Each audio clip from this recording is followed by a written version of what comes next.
welcome to our presentation today. Nah, kita ini dari Akuntansi Manajerial Group 2 yang terdiri dari Arian E. Shafei, Brian Nathaniel Arnold, Jason Jingga, Riyad Solihin, dan Stephen Lee. Nah, hari ini kita akan membawakan topik yang menarik, yaitu white bread atau roti tawar. Nah, selanjutnya akan dijelaskan oleh teman saya, Arian. Okay, so I'll be discussing on why we chose white bread. So first, it's a basic product that's available in every market. So it's a product that everyone gets for breakfast usually. Product that's available in every market, retail shops, or like bakeries, something that we all are familiar with. Second, it's a product whereby we can start small, meaning we can do it at home. We could sell it through online shops. You don't necessarily have to have a big budget in order for us to be able to sell this product or market the product. The third meaning being sustainable market, meaning that it will always be there in the market and it will be a product that lasts for a long time, and it's something that's something that we have been consuming for a long period of time, as there's a lot of nutrition in it and something that all of us know it's good for our body, for a source of energy and nutrients. And the last being, it's a product that we can make at home, meaning the ingredients are available at home, the utilities that are needed is also available at home, such as an oven, white flour, eggs, butter, like all basic ingredients that we can find at home. Now I will be discussing on what we're going to cover for the next slides. So we have 8 other slides. The first being the ingredients that are used in making white bread. So we'll be discussing in detail what are the different ingredients needed, the different measurements of ingredients that we need in order for us to make the breads that we want to make. The second being the direct material, the direct labor, and other overhead for the white bread, meaning the different ingredients that different materials we're going to use, the different labor that we're going to be using for the making of the white bread. The third point being the direct material cost calculation, meaning the ingredients or the materials that are mainly used in making the white bread. We will be counting the cost calculation in order for us to find out how much it really costs. The fourth being the direct labor cost calculation, meaning the key labor that is needed in order for us to make the white bread, the cost of the labor itself. The fifth point being the overhead cost, meaning the components that are needed in making the bread but aren't key components. We'll be also counting the cost for that in order for us to be able to find the total production cost later on.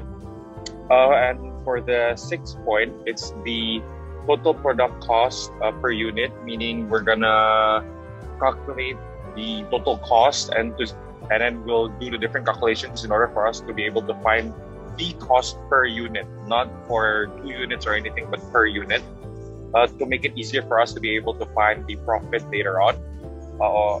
Then the seventh point being the comparison with the real world, meaning to see if our product's really feasible, to see if it's actually profitable in the market, the current market that's quite wide now for bread. We want to compare ourselves with different brands such as Breadlife, Sari Roti, in order for us to see if we're competitive, to see if we can be able to live within the market of the bread industry. And the eighth will be the conclusion, to see if we as a team believe that the bread itself or the company that we're going to be able to make is profitable for long term, and to see if it can actually last for a long period of time. Berikut ini adalah bahan untuk membuat roti tawar. Yaitu yang pertama ada tepung, kedua ada gula, ketiga ada ragi. Keempat ada garam 12 gram, susu UHT-nya 380 gram, butter 30 gram. Yang tepung tadi ada 500 gram, gula 40 gram. Nah, jadi bahan-bahan ini dapat membuat 2 roti tawar. Classification of product cost. Jadi di sini kita akan klasifikasi dari produk costnya itu ke dalam direct material, direct labor, dan overhead. Yang pertama itu direct material ada tepung, susu UHT. Kenapa kedua ini masuk ke dalam direct material? Karena jumlahnya yang banyak dan bisa dirasakan oleh lidah kita. Nah, kemudian ada direct labor, yaitu ada baker, pembuat roti, overhead, gula, ragi, garam, butter, mixer, dan oven sama listrik. Oke, untuk direct material. Di direct material kali ini kita menggunakan 2 item, yaitu tepung dan susu HT. Dengan tepung, kuantitasnya yang digunakan adalah 500 gram dengan harga 12.000 per kilogram. Weighted cost-nya tinggal 12.000 dibagi 2. Dan untuk susu HT kita menggunakan 380 gram dengan harga 18.800 per kilogram dengan weighted cost 7.144 rupiah. Untuk total direct materialnya tinggal ditambahin 6.000 ditambah 7.144 rupiah sama dengan 13.144 rupiah. Next, direct labor. Oke, untuk direct labor kita menggunakan estimasi menggunakan 2 baker yang bekerja 8 jam sehari dengan gaji 3 juta per bulan dalam 26 hari kerja. Target yang kita miliki adalah baker-baker ini dapat memproduksi 6 roti tawar dalam 1 jam, yaitu 8 jam sama dengan 48 roti tawar. Untuk produktivitasnya, 48 roti dapat dibuat oleh 22 baker, dengan satu bakernya dapat memproduksi 24 roti dalam 8 jam atau 480 menit, yang dapat dikonversi menjadi 1 roti dalam 20 menit. Untuk cost per unitnya, dalam sebulan ada 26 hari atau 37.440 menit dengan gaji 3 juta per bulan. Dapat dihitung kalau 20 menit akan seharga 1.062,56 rupiah atau sama dengan 1 roti. Oke, sekarang kita akan mulai dengan perhitungan overhead-nya. Nah, kita akan mulai dengan menghitung depresiasi pada mesin yang digunakan dalam membuat roti. Yang pertama adalah mixer. Nah, mixer itu diperkirakan estimasinya itu harganya sekitar 4 juta ya, dan mempunyai estimated for 5-year life, jadi bisa digunakan selama 5 tahun. Nah, dia juga punya residual value sebesar 250.000 rupiah dan dipakai 2 hours of daily use. Oke. Nah, kita akan menghitung dengan straight line method ya. Jadi pertama kita harus kurangin price-nya dengan residual value-nya. Nah, jadi 4 juta dikurangi dengan 250.000 itu akan mendapatkan 3.750.000 per 5 tahun. Nah, untuk cari 1 tahun, sisa dibagi 5, dapatlah 750.000. Nah, untuk per bulan kita akan 2.500, dan untuk per hari kita akan bagi 26 hari ya, karena kita tidak memasukkan hari libur. Jadi 62.500 dibagi 26 menghasilkan 2.403,84. Nah, itu per hari. Nah, 1 hari itu daily use-nya 2 jam. Jadi kita akan bagi 2 jam untuk dapat per hari sekitar 1.200 per jam. Nah, berarti daily cost-nya itu yang akan dipakai itu sebesar 2.403,84. Itu digunakan dalam 2 jam. Per unit cost-nya itu, berarti daily cost-nya itu harus dibagi dengan unit produce. Nah, 1 hari itu bisa produce 48 roti, berarti 2.403,84 dibagi 48. Hasilnya sama dengan 50,08 rupiah per roti. Nah, hal yang sama juga akan kita lakukan dengan oven ya, depresiasi oven. Pertama itu harganya berkisaran sekitar 16,5 juta rupiah. Nah, punya estimated for 10-year life ya. Jadi bisa digunakan selama 10 tahun. Residual value ada 3 juta dan digunakan selama 6 jam per hari.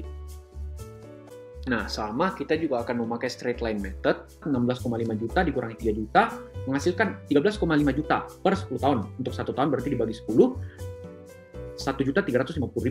Nah, untuk per bulan kita akan bagi 12 menghasilkan 112.500, dan untuk per hari kita akan bagi 26 hari juga mendapatkan 4.326,92 rupiah. Per jamnya itu kita akan sisa bagi 6, jadi itu sekitar 700 rupiah per jam ya. Nah, terus daily cost-nya berarti untuk 6 jam akan berdepresiasi sebesar 4.326,92. Nah, sama juga per unit cost-nya berarti harus dibagi 48 roti dong untuk mendapatkan 1 roti. Nah, itu akan menghasilkan 90,14 rupiah per roti. Oke, berikut adalah rangkuman dari overhead cost dalam membuat 2 roti. Pertama, gula 40 gram 12.000 per kilo apabila dikonversikan menjadi 480. Kemudian Ragi 8 gram dengan harga 525 per kilo jadi 4.125. Butter 30 gram dengan harga 57.000 per kilo jadi 1.710. Garam 12 gram dengan harga 9.000 per kilo jadi 108. Listrik operasional 40 menit 2.000 per hour jadi 1.333. Mengapa 40 menit? Karena kan dalam membuat satu roti menghabiskan waktu 20 menit. Artinya apabila membuat 2 roti sama dengan 40 menit. Mixer 2 hour 50 per roti dengan harga jadi 100. Open 6 hour dapat menghasilkan 90 per roti jadi 180, dan apabila ditotalkan keseluruhannya menjadi 8.036. Next. Berdasarkan hasil perhitungan kita dapat simpulkan total produk cost dan per unitnya. Untuk direct materialnya 13.164, direct labor 2.125, dan overhead 8.036. Apabila ditotalkan menjadi 23.325. Per unit produk costnya 23.325 per 2 unit roti. Cost satu rotinya sama dengan 11.662. Nah, oke, kita sekarang sudah mendapatkan kos satu roti ya, sebesar 11.662 rupiah. Nah, jadi ini kos untuk satu roti. Sekarang kita akan bandingkan dengan roti-roti yang berada di pasaran. Nah, di pasaran itu roti tawar itu dibanderol dengan harga 10.000 sampai 30.000 rupiah. Nah, jadi bervariatif. Kita bisa ambil contoh roti sari roti. Nah, itu dibanderol dengan harga 28.000, hampir 30.000 ya. Nah, juga roti dari Bread Life. Nah, itu dibanderol dengan harga 22.500. Nah, kalau misalnya juga bukan bentuk roti tawar semua, itu roti tawar yang sudah diolah, kita bisa ambil contoh Jiwa Toast. Jadi itu roti tawar yang sudah digabungkan dengan produk-produk lainnya dan dibanderol dengan harga 22.000 sampai 30.000 bahkan. Nah, yang bahkan banyak dinikmati dengan kalangan anak muda ya. Nah, jadi mengenai konklusi kami berkonklusi bahwa bisnis roti ini cukup feasible untuk dilakukan karena produk cost 11.000 bisa dibanderol dengan harga 2 bahkan 3 kali lipat lebih besar. Nah, selain itu bisnis ini juga bisa dibuat dari kecil ya, maksudnya we can start small in baking white bread gitu. Dan dengan kemampuan membuat roti, pasti semua orang bisa memanfaatkan peluang bisnis ini untuk menjadi seorang baker.